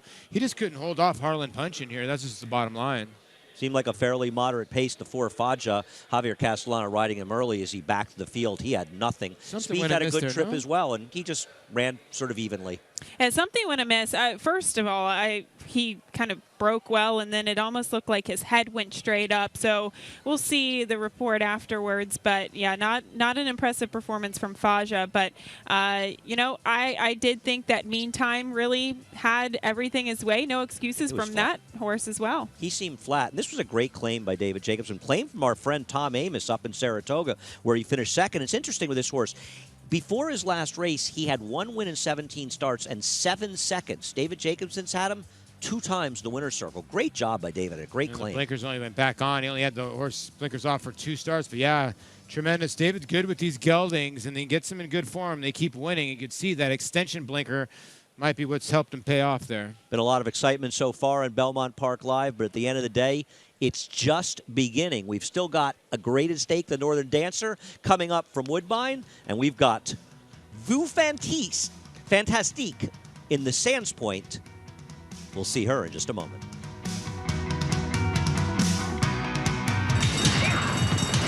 Change the way you watch racing forever with the new Naira Now app. Live racing in English or Spanish from a variety of camera angles, race replays, talking horses, race analysis, and a multitude of on-demand content, all in high definition. Naira Now is available on many platforms, including iOS, Android, Roku, Chromecast, and more coming soon. Download Naira Now today, free in the App Store, and start watching the best racing like never before.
Thanks for staying with us on Belmont Park Live. We may only have 40 minutes to go in the show, but we've got some great racing coming up, and we just saw a terrific performance by Harlan Punch, getting his second win for David Jacobson at this short Belmont meet so far. $14 on the win end. Harlan Punch, perfect trip, but he delivered. Yeah, congratulations. Son of Harlan's Holiday of the Pulling Punches mare, Indy Punch, and David Jacobson owns this one, Gabby, and pretty amazing what this horse has done. Pretty good claim, I would say. 2 for 2 off the claim. Well, David Jacobson rolls the dice in the claiming box, but he's made some brilliant claims over the years, and he is standing in the winner's circle with Maggie Wolfendale. Good job, Andy, as I am joined by David Jacobson, as you were saying. And, Dave, quite a claim here with Harlan's Punch, a horse that you picked up at Saratoga. You're 2 for 2 with him now. What led you to take this guy? I can see physically why. Well, physically, he's a big, good-looking horse. He had a very good form. Finished second a lot. Didn't like to win that much, but he ran well almost every time he ran. So we figured we'd take a shot and try to mix things up with him. And now 2 for 2 with those extension blinkers on. Talk about your decision to put those on him. Well, once in a while you get a horse that doesn't like to win or has issues or problems, and you just want to mix it up. So we were in the paddock. We saw the extension blinker. We put it on him, and he won. So we tried it again today, and he won again today. certainly keeping him focused to the wire. And Dave, I mean, a horse you picked up 440, but he just won a very nice allowance race. I mean, is this one of those claims that you kind of get excited about, that you certainly made one that might, keep these allowance conditions rolling or possibly into stakes races? Yeah, well, anytime you win 2 in a row with a horse at this level, you start thinking about it, but until it happens, until it's a reality, you keep thinking about it. Well, we'll let you enjoy this win. 2 for 2 in a week. It's pretty nice. All right, thanks a lot. All right, Andy. Thanks a lot, Maggie. And David Jacobson's the kind of trainer, he likes to strike while the iron is hot. We'll probably see this one again pretty soon. Yeah, pretty good stuff there. And extension blink, you can see right there, has helped him. And you know what? Just like anything else, he doesn't want to look around in the crowd. He's focusing a little bit more. We saw him last weekend. We saw him this weekend. Could we see him next weekend? We could see him on Friday, for all you know. I know he's not entered on Wednesday and Thursday. Beyond that, I don't know. But I also know a lot of good stuff still coming up. A nice shot of Woodbine, their beautiful paddock. Horses are in the paddock for the Northern Dancer. That's coming up in just over 10 minutes. A lot of good stuff still to come. Stay with us as Belmont Live continues. Undefeated in sprint competition, Eclipse champion Run Happy captured 3 Grade 1 victories and set blistering speed records at both Keeneland and Saratoga. In the Breeders' Cup Sprint, he dominated the world's fastest runners, going 6 furlongs in a record-breaking 108 and change. The only horse nominated for 3 Eclipse Awards, Run Happy was crowned champion male sprinter, all the while racing 100% drug-free. Champion, millionaire, record breaker, Run Happy, standing at Claiborne Farm. They're off. Los Alamitos Racecourse congratulates all of the connections of Los Alamitos Derby winner West Coast for his sensational victory in the Grade 1 Travers Stakes at Saratoga. Since our first meet in 2014, many of the top stars in thoroughbred racing have raced at Los Alamitos. Who will be next? Join us for the Los Alamitos Fall Thoroughbred Meet. Opening day is Thursday, September 7th.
He's taking a look at the horses who are just leaving the paddock for the Northern Dancer up at Woodbine. As you've rejoined us here on Belmont Park Live, the Cross Continental Pick 5.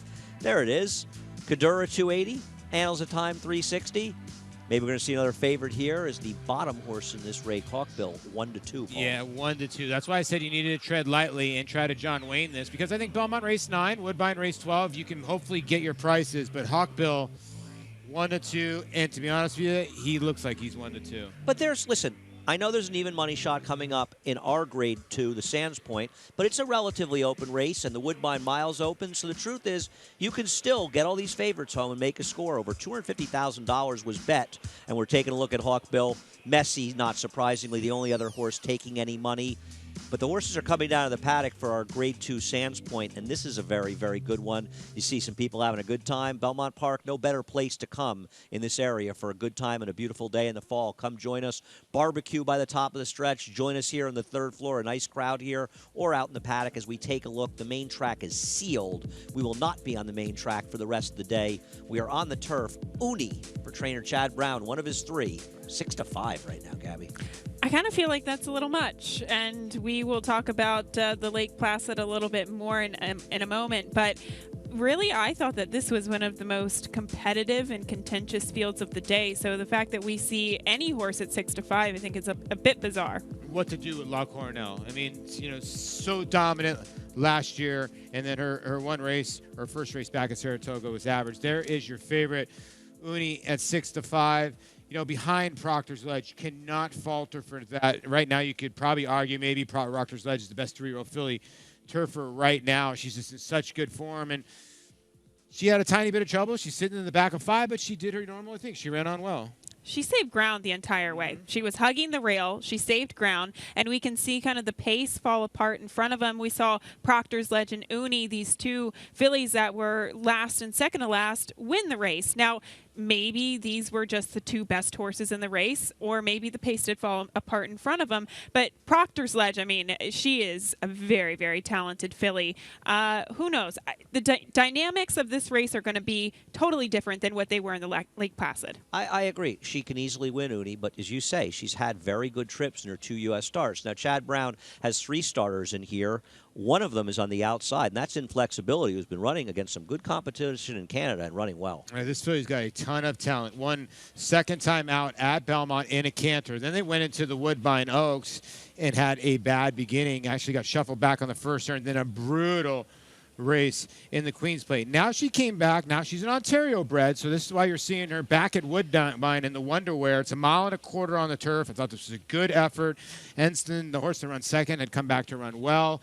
She grinds away. My worry is the 1.1 miles too short for her? Maybe it will help her kick a little bit, because you can tell she's just sort of plugging along. That's a good point. The pace, though, I thought really held together, because Enstone was part of it. As you said, she came back to win the Grade 3 Ontario Cotillion. So I actually thought that she overcame a pace that really wasn't conducive to her running style. She ran very well. No, I think she did as well, and I know the paddock report, by the way, which is brought to you by Shadwell, building speed for the future. And I know Maggie Wolfendale, given that paddock report, she's interested in the 10-horse in this race as well, in Flexibility. Definitely, Andy. And of the 3 Chad Brown runners, she's the one I like most, and she might be the one I like most here in this field from the overall standpoint. She comes back to New York, where she began her career after competing in those restricted Canadian-bred races up at Woodbine, and I'm loving what I'm seeing from her. She's just nicely on the bridle. She presents herself beautifully. I think she fits this 1.1 miles on the turf in the right kind of way. A great coat, dappled head to toe.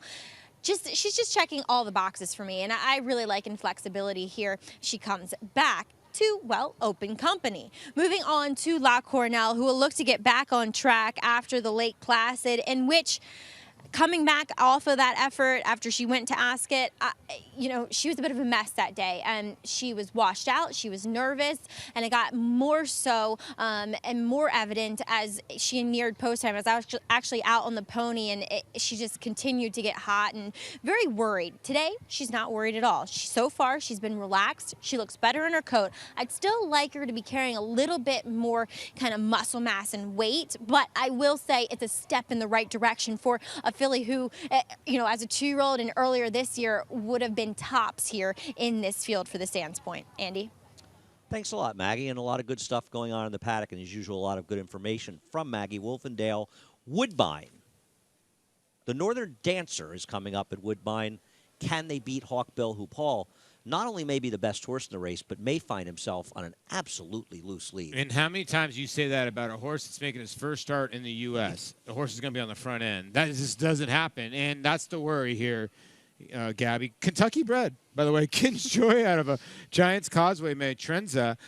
But there is no pace in here. And if you look at her European form or his European form, straight to the lead, chase leader, he might be in front here. Yes, I do think so, especially looking at the way that he's kind of warming up. He's really touting himself there, high energy type of horse. But sometimes we don't see European speed always translate here in North America. But the fact that there is no pace signed up in here, yes, I do think he's going to be forwardly placed, if not on the lead. Here's a question, though. Some of his best races abroad have been on a really soft turf. What do you think he's going to do when he starts to hear his feet rattle underneath of him, as it is a firm course up there? Good question, Gabby. Well, I think he's going to hear 7 other horses looking at him. I mean, because here's my... Paul is not concerned. Here's my issue. When you look at these horses that come over from Europe, he's got an American pedigree, first of all. So I think he's going to love a faster ground. But you say it yourself that Kitten's Joys love cutting the ground, and that's the case with him. They do. They do. I got another question. He's got a 2-furlong work. Have you ever seen a horse with a 2-furlong work? No, that is true. He worked in a whip. I didn't start blowing him out and give him a little bit.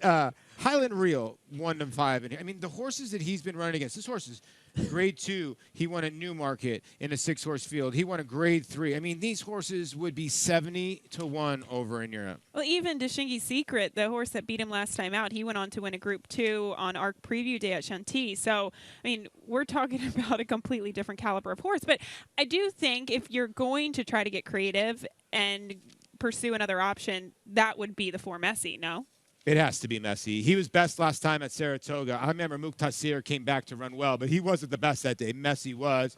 And it ends up being a nice race, Andy, because Infinite Wisdom came back to win. Now, is he good enough to beat a horse like the 8?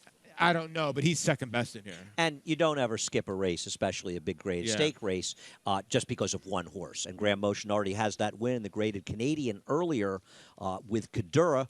We'll see if he can get it done with Messi in this race. I'm pretty excited for the Northern Dancer. We'll see if Hawkbill gets it done at 1-2 as we head on up to Woodbine for the Northern Dancer and their track announcer, Robert Geller. Johnny Bear. Colm O'Donoghue on the hot favourite. Hawkbill has the outside gate in the Northern Dancer. For Godolphin goes in. Stand by for a start. All in. To be locked, they're out. Hawkbill a little bit slow, coming out the best. English Illusion on the inside, away well Pumpkin Rumble on the outer Johnny Bear, and Hawkbill is going up on the extreme outside, and they are the top 4 in the early stages, and they lead the charge with Hawkbill from the outside gate, going up to be in front with Pumpkin Rumble. Right behind them Johnny Bear, and then came English Illusion. In the early stages, settling behind them is Messi, who's about 5th. On the inside is Camp Creek, and a little bit of an angled position there for Seeking Albert is on the outside, and at the back of affairs, Noble Thought is on the outer as they climb the hill.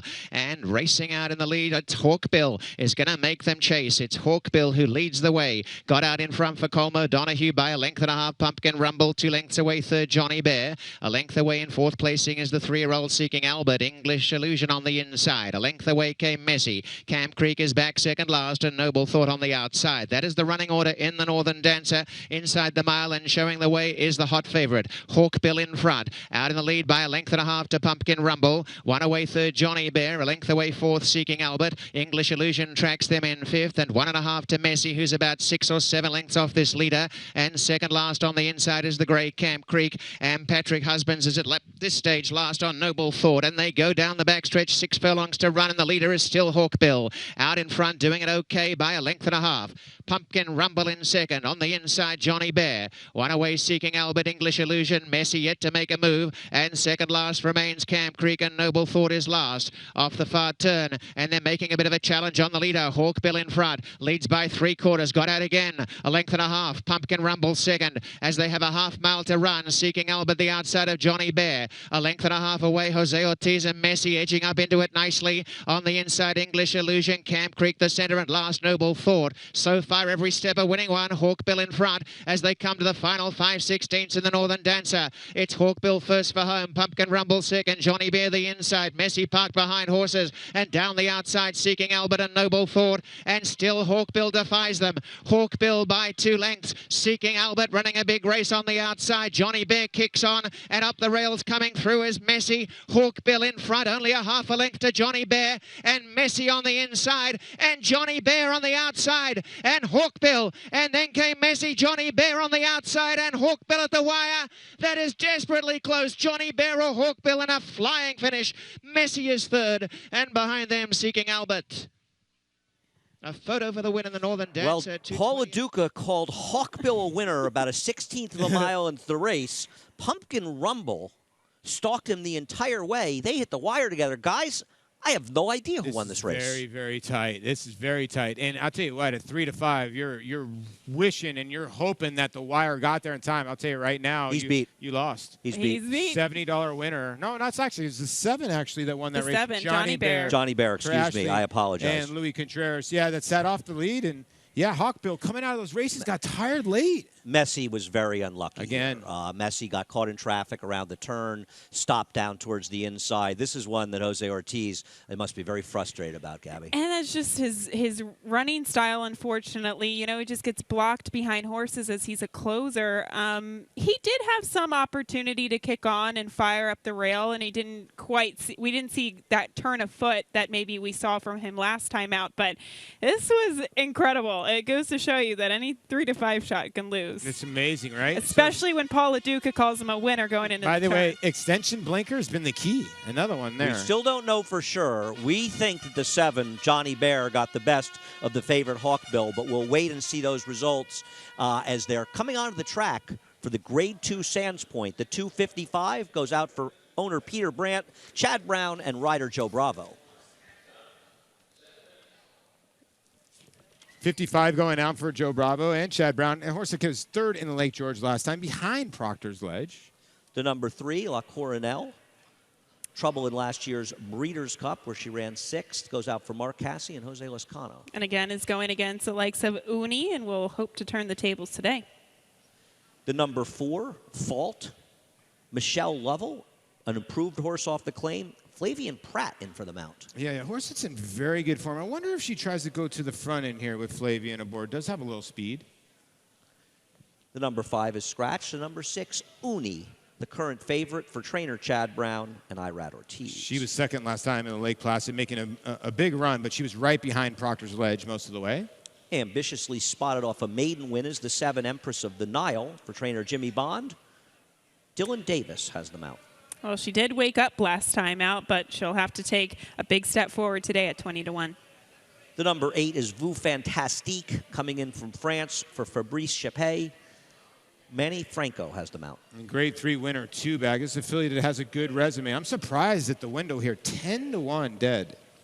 A horse we saw win at Saratoga, the 9 Defiant Honor, goes out for Jimmy Toner. Nick Juarez. And again, slightly inferior company last time out, but she does have the credentials, and she could be the main speed. Rounding out the field is the Ontario bred Inflexibility, goes out for Chad Brown with Javier Castellano. And good win last time in the Wonder-Wear, a little $225,000 stakes race. She has to step it up a little bit today. I want to remind people that that post parade was brought to you by OCD Pellets. OCD Pellets celebrating their 10th anniversary of supporting the equine industry with their 2-in-1 bone and joint supplement. For more information, visit OCDpellets.com. Head back up to Woodbine. Johnny Bear defeated Hawkbill, who likely would have won if Paula Duca hadn't declared him a winner. About a tenth of a mile into the race. 10th of a mile in a race. You're a mile and a half Grade 1, Group 1 winner over in Europe, and you got run down by Johnny Bear. Pretty no crazy. Excuses. Pretty crazy. The horse is only 9-1 too. I know. Knocked out of the pick 5. 2 people up here. We hope that you are alive in any of the pick 5s and all of the pick 5s. Uni. Right now, 7-5, 1 of 3 for trainer Chad Brown. We'll see if Uni can get it done today in a very contentious Grade 2 Sands Point coming up in just a few moments. Chadwell Farm, home to world-class stallions, offers 2 successful stake sires. Brilliant Miler, Daher, a consistent source of quality. Daher is the sire of black-type winners coast to coast. Grade 1 winner and millionaire, Albertus Maximus, winner of the Breeders' Cup Dirt Mile and Don Handicap. He is now siring black-type horses across the U.S. and abroad. Chadwell Farm, building speed for the future.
Welcome back to Belmont Park Live. Well, nobody works harder than the people in the backstretch and keeping this game going as we're taking a look at the Barnes area at Belmont Park. And the best way to get involved in the action and play this great game of ours is through NYRA Bets. Head on over to NYRABets.com. If you are not a member, bet 100 and get 100. Bet $100 over the next 14 days, and we'll give you $100. Use promo code LIVE to sign up for NYRA Bets, and sign up for NYRA Bets right now. Take a look at the starters heading over to the gate. This race starts actually not just right in front of the stands, but very close to the turn. A short run to the first turn in the Sands Point. We'll see how that affects horses. La Cornell won't be hurt. She breaks towards the inside. That's right, Andy. And, you know, she ran in the Lake Placid last time out, and sometimes there is the question whether or not these horses are going to kind of whether or not shipping to Royal Ascot or overseas does affect them. And she was, I know, misbehaving in the paddock a little bit last time out, but she was also in a pace that collapsed, and she was wide throughout the running of the race. So don't you think that maybe with a ground-saving trip today, she could at least turn the tables on Uni? Yeah, I think she could. I'm a little bit worried that she's getting a little excited again. She's on her toes. It seems like she's starting to wash out a tiny bit, and that worries me because the filly that she was last year before she went to Ascot was dynamite. So I'm a little bit worried there, but can she turn the tables on Uni on pure talent? Yes, I think she can, but I don't know. I'd like to hear what Maggie has to think. Well, it's a good idea. It's good you want to hear because Maggie's going to tell us what she thinks of La Cornell. Yeah, guys, she's got no warm-up whatsoever. And my good friend Richard Migliori, I was always of the thought that if they get wound up, keep them quiet. No, you want them to get rid of some of that energy. And she's literally, now she's picked up a trot. That is the fastest she has gone since she's gotten out here. They've only kept her at a walk. She walked up to the gap at the top of the stretch. I wanted to see this filly get a warm-up, to be honest, and I don't like the fact that she's getting washed out here again. Look, she's got talent. It's just, can she get over that Ascot trip, Andy? Well, we'll see. I think 7-2 is a little bit short on her, but a horse who's not taking any money is the European Vue Fantastique. I don't get that. I don't get that. I don't. You're playing with these horses in your own peril. They run against some nice horses. Horses a grade 3 winner at 1.25 miles over in Europe. I granted it was a 9-horse field, but she's got talent. Maybe because they don't really know the trainer. The horses are getting played. If it said Chad Brown, what would this horse be? A lot shorter than 10 to 1, I would say. She'll be Chad Brown soon, right? Exactly. So then you're going to take 10 to 1 now. You want them when Chad Brown has her at 5-2 next time. And I loved her performance in the Prix de Sichet. I mean, she had her ears pinned back. She lowered herself to the ground. You just wanted to say Prix de Sichet. And it rolled off the tongue quite nicely. That was didn't good. it? I'm impressed. Okay. Well You're done. welcome. Well done. Anyway, very erudite. I loved that. I don't do many things well. I loved her performance in that, and if she can replicate a performance like that today, why couldn't she win? I'm a little worried she's a little cold on the board, but I bet her. I bet her. This is a crazy price. But here's the thing: she's cold on the board for what? You're not looking at anything. You haven't seen her in the mornings. You haven't seen her. She's on the cold on the board because people are seeing her in the paper. So I think you take the price. You know who's not cold on the board? Larry Colmus, who is getting over his cold. Larry has called a lot of great races. He's about to call another one, the Grade 2 Sands Point, as we head up to the track announcer, Larry Colmus. And just a couple left to load here as Uni, the 3-2 favorite with Iran Ortiz Jr. goes into the starting gate. And here's Inflexibility and Javier Castellano up to the outside stall. And they're all in line. We're ready for the start.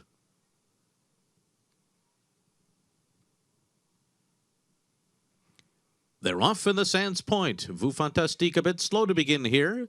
Uni comes out well. La Cornell on the inside, and between those two, it is Fault. And these three will take them into the turn. On the far outside, Empress of the Nile settles into stride, running in fourth. Vous Fantastique takes her position on the inside, 4 lengths off the lead, just ahead of Defiant Honor and Inflexibility. Vous Fantastique had to steady there and is in traffic trouble going to the backstretch. 55 is the trailer. La Cornell comes away with the lead here as they race on to the backstretch. Ran an easy opening quarter mile in 25.67 seconds. Fault pressing the pace on the outside. Empress of the Nile follows in third. Behind them is Uni, who's well held at this stage, 2.5 lengths off the lead inside of Inflexibility. And Defiant Honor is outside of horses and beginning to move up. Then Vous Fantastique and 55. La Cornell continues to lead through a 49.99 half mile. The lead is 3/4 of a length. Empress of the Nile is second. Defiant Honor has progressed into third on the outside. Fault is fourth and down toward the rail. And then comes Inflexibility in fifth. Uni held up sixth on the inside. 5 lengths from the front. Vous Fantastique in 55. La Cornell taken on by Longshot Empress of the Nile as they round the far turn. 3/4 and 113.12, and the two of them are stride for stride on the lead.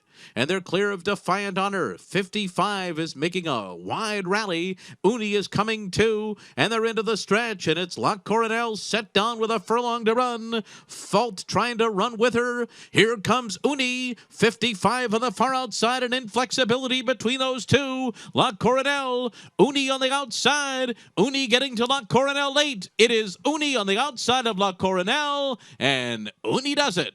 La Cornell was second, and then came in third position, Fault, followed by Inflexibility, in a final time of 1 minute 48.97 seconds.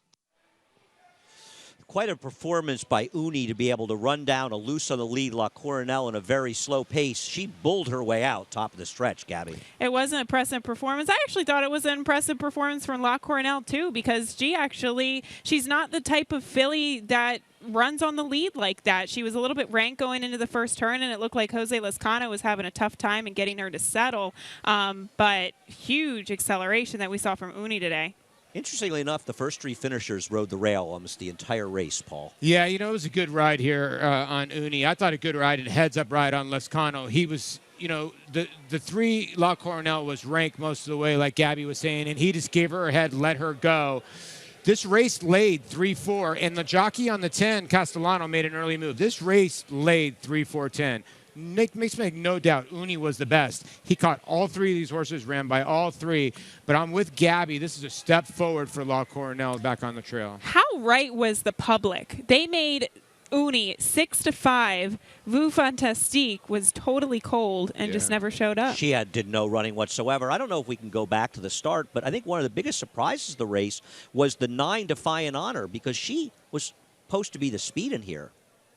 Yeah, the 9, and she just didn't really break. She just sort of stayed behind. I think when she broke slow, Nick Juarez, the jockey, just took her back and just said, you know what, I'm not going to get in her way. And then La Cornell was able to get away with some okay fraction. She sped it up late, though.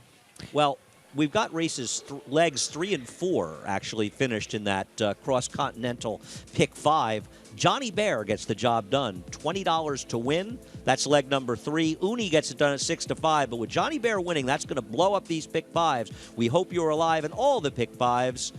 Still some action to come as Belmont Park Live is going to continue. Maggie will be talking to the winning connections for a nice win for Uni in the Grade 2 Sands Point.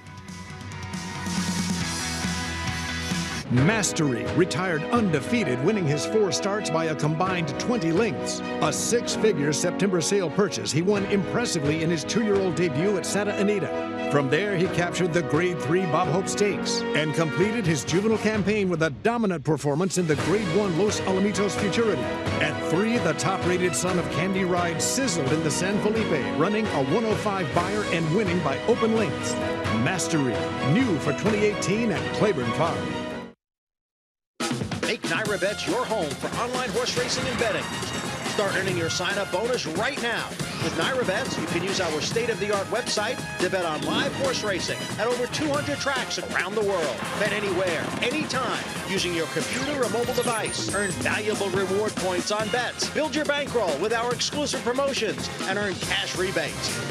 Sign up now at NairaBets.com and start earning your sign-up bonus now. Naira Bets, racing's best play.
A recurring theme in the winner's circle, at least in the show today, has been Chad Brown and his assistant Sharik Gavo coming in. But you run 3, makes it easier to get it done. But Uni was an impressive winner running down a game like Cornell. If I'm not mistaken, right, the other first-time starter that Chad Brown had in earlier was Rushing Fall. I'm More Than Ready, if I'm not mistaken. Uni, I'm More Than Ready filly. Man, they can run on the turf. Had a dance silly mare, unaided. Probably that's why her name Uni.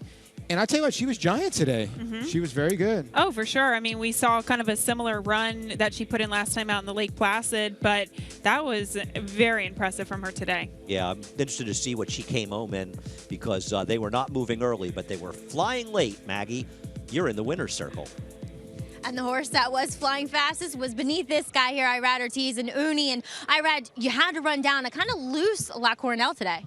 Well, she's a nice filly. This filly don't been last to start, don't break so good. Right. So she broke in front today, and I get a good position. I think that was the key. Then I saved ground and weight, and Cornell was tough in the end. He was fighting, so that was a good race. And you've ridden her in all 3 of her stateside performances. How much has she improved? She says from the first day she been don't break, 2-4 back. She's been running great from the first time, just unlucky. But today you see she break and she get there. Trainer do a great job. Thank the owner, Sal, Michael Dubb, and give me on the filly and let me ride him. All right, congratulations, Irad in the Sands Point. Thank you. All right, Andy. An impressive job by that. Irad getting this horse out, and Chad Brown continues his winning ways with 3 wins on today's card. We're leaving you, but there's going to be some terrific action coming up. That is the cross-continent Pick 5 follow-along. $280, $360, a juicy $20 there, $470. We're not alive, Paul. We hope that you are.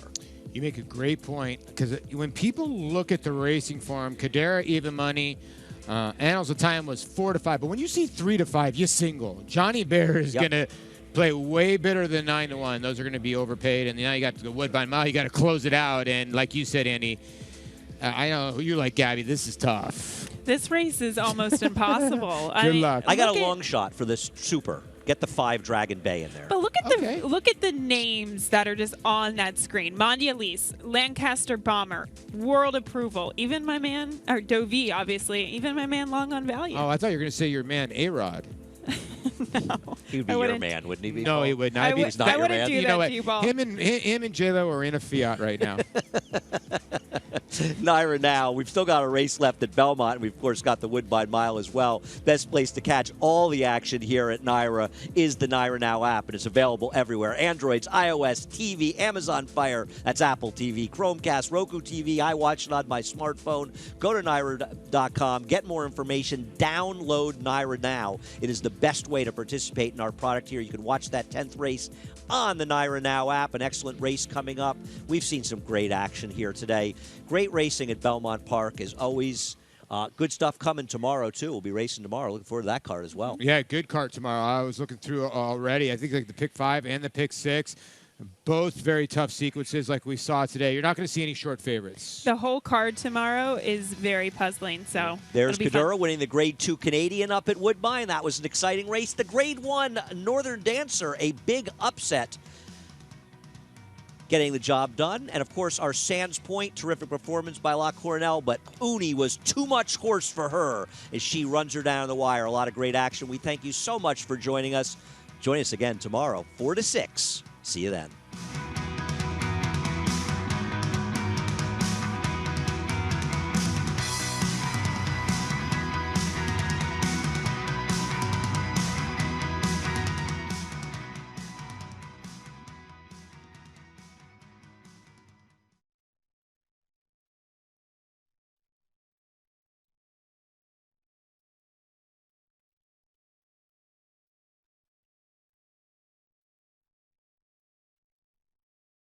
Defiant Honor and Inflexibility. Fantastique had to steady there and is in traffic trouble going to the backstretch. 55 is the trailer. La Cornell comes away with the lead here as they race on to the backstretch. Ran an easy opening quarter mile in 25.67 seconds. Fault pressing the pace on the outside. Empress of the Nile follows in third.